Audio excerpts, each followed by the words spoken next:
नमस्कार दोस्तों। आज के इस वीडियो पे हम लोग बात करने वाले हैं एक बहुत ही बड़े अहम मुद्दा के, जहां से एक तरफ जहां दुनिया के सबसे बड़े नेता डोनाल्ड ट्रंप थे, वहीं दूसरी तरफ धर्म के सबसे बड़ा नेता पोप लियो 14। अब इन दोनों के बीच में ऐसा टकराव शुरू हो गया है कि जो पूरी दुनिया में चर्चा का विषय बन चुका है मेरे भाई। तो आखिर ये पूरा मामला क्या है, क्यों ट्रंप ने पोप के बीच इतना बड़ा विवाद हो गया है, जिसके चलते पूरा की पूरा ये विवाद हो चुका है और पूरा विषय का चर्चा बन गया है। चलिए इस पूरी खबर को हम लोग स्टेप बाय स्टेप अच्छी तरीके से समझते हैं, और वो भी सिंपल लैंग्वेज में ही। जैसे वहीं अमेरिका के राष्ट्रपति डोनाल्ड ट्रंप है, वहीं पोप लियो जो कि दुनिया के सबसे बड़े ईसाई धर्म है। आखिर ये मामला क्या हुआ भाई? वैसे वीक और टेरिबी बोल दिया भाई। ट्रंप ने जाकर के पोप लियो को बोलता है कि तुम वीक और टेरिबी कहा दिया। फिर जाकर के ट्रंप ने अपना खुद का एआई से इमेज जनरेट करता है, रूबी जेसस का, और सोशल मीडिया में पोस्ट कर देता है, जिस कारण से वहाँ के वेटिकन सिटी के लोग देखते हैं कि आखिर ये भाई इस तरीके क्यों किया ट्रंप ने, और इस कारण से पूरा का पूरा मुद्दा बढ़ गया। आखिर प्रॉब्लम क्यों हुआ? जब पोप ने ट्रंप की पॉलिसी को आलोचना करते हुए बोला, पोप ने बोला कि भाई जो भी युद्ध कर रहे हो तुम, अमेरिका और ईरान इजराइल के बीच में अभी युद्ध तो चल रहा है, अभी देख ही रहे हो। जहां पर वो शांति वार्ता के लिए बात करते हैं, पोप बोला कि युद्ध यहीं पर रोक दिया जाए, तो वहीं ट्रंप भड़क जाते हैं। जहां पोप युद्ध को गलत बताते, वहीं ट्रंप ने बोलते कि भाई जो भी युद्ध कर रहा हूँ मैं तो सही कर रहा हूँ, क्योंकि ट्रंप ने चाहते हैं कि ईरान कभी भी परमाणु हथियार ना बनाए। लेकिन वहीं पर पोप हमेशा मानते हैं कि भाई वो शांति विचार के आदमी हो। हमेशा किसी भी देश में जब किसी तरह प्रॉब्लम होते हैं, हमेशा वो बोलते हैं कि शांति बनाए रखे। तो इसी बीच में ट्रंप भड़क जाते हैं और बोलते हैं कि तुम अपने काम से काम मतलब रखो और हमारे बीच में आने की कोशिश मत करो। तो ऐसे में दोनों के बीच में ये टकराव हो जाती है, और उसी के बीच में ये क्या करते हैं, ट्रंप जाकर के अपना एआई से एक इमेज बनवाते हैं जो कि जेसस का, और जेसस का जैसे ही इमेज बनाते हैं और अपने सोशल मीडिया अकाउंट में हुआ पेस्ट कर देते हैं, जिससे के कारण से सब लोग इमेज देखते हैं कि और भी ज्यादा काफी ज्यादा भड़क जाते हैं। वैसे ये वेटिकन सिटी, जो कि चलिए हम लोग थोड़ा सा जानते हैं कि इसके बारे में। यहाँ पर आप देख सकते हैं कि इनका मैप वेटिकन सिटी का, जो कि यहाँ एक धार्मिक केंद्र है और यह कैथोलिक चर्च का मुख्यालय है। और वैसे इस देश का मकसद है कि हमेशा शांति बनाए रखना, मानवता पर विचार करना।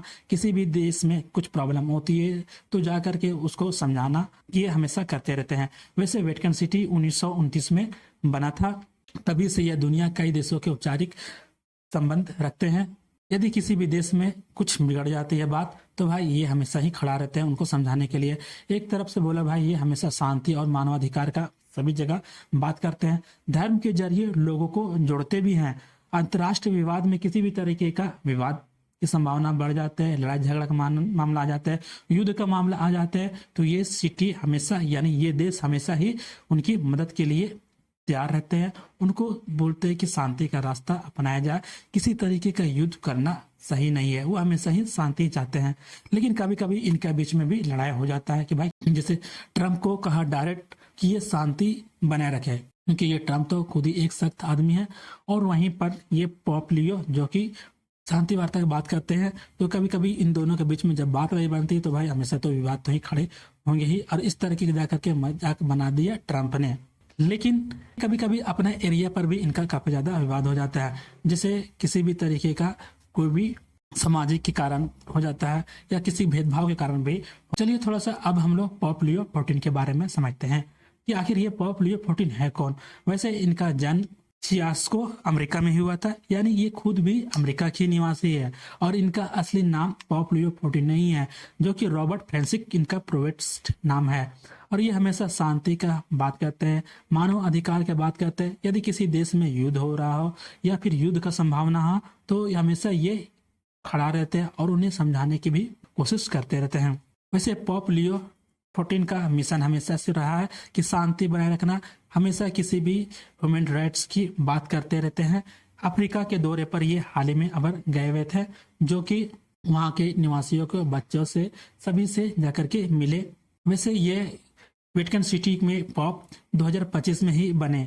वैसे निवासी तो ये अमेरिका का है, लेकिन ये पोप वेटिकन सिटी में के ही बने, और ये 2025 में ही बने। लेकिन अब ये आगे क्या हो सकता है भाई, आगे क्या मामला हो सकता है, क्या मामला सुधरेगी या बिगड़ेगी? तो भाई अभी 2026 अमेरिका का जुलाई में मतलब 250वां वहां पे आजादी का जश्न मनाने वाले, जो कि यह पॉप को भी निमंत्रण दिया गया कि यहाँ पर आने के लिए, लेकिन पॉप ने साफ साफ मना कर दिया कि बोला नहीं जाऊंगा। अब ये पॉप ने डायरेक्ट बोल दिया कि भाई नहीं जाऊंगा तो नहीं जाऊंगा तो नहीं जाऊंगा, तो फिर ऐसे में यहाँ भी ये मामला धीरे धीरे आगे और भी बिगड़ सकता है। क्यों भाई? क्योंकि वो खुद अमेरिका के निवासी है और वहां पर इतने बड़े जब पॉप बन जाते हैं और वहां पर ये नहीं जाते हैं, तो फिर इसमें तो मुद्दा तो थोड़ा सा बढ़ने की चांस लग सकती है आगे, और इससे बयानबाजी भी बढ़ सकती है। तो वैसे में क्या लगता है आपको, क्या ये धीरे धीरे और भी कंट्रोवर्सी बढ़ सकते हैं या यहीं पर ब्रेक लगने वाली है? क्या ट्रंप ने सही किया जो कि जीसस का इमेज जनरेट कर करके अपने सोशल मीडिया अकाउंट में अपलोड करके, या फिर गलत किया? आपकी राय क्या है? आप हमें कमेंट में जरूर बताएं, और इनसे किसी तरह की कोई अपडेट आती है तो मैं आपको ला करके जरूर दूंगा। तो फिर मिलते हैं अगले एक और नेक्स्ट वीडियो में, तब तक के लिए गुड बाय।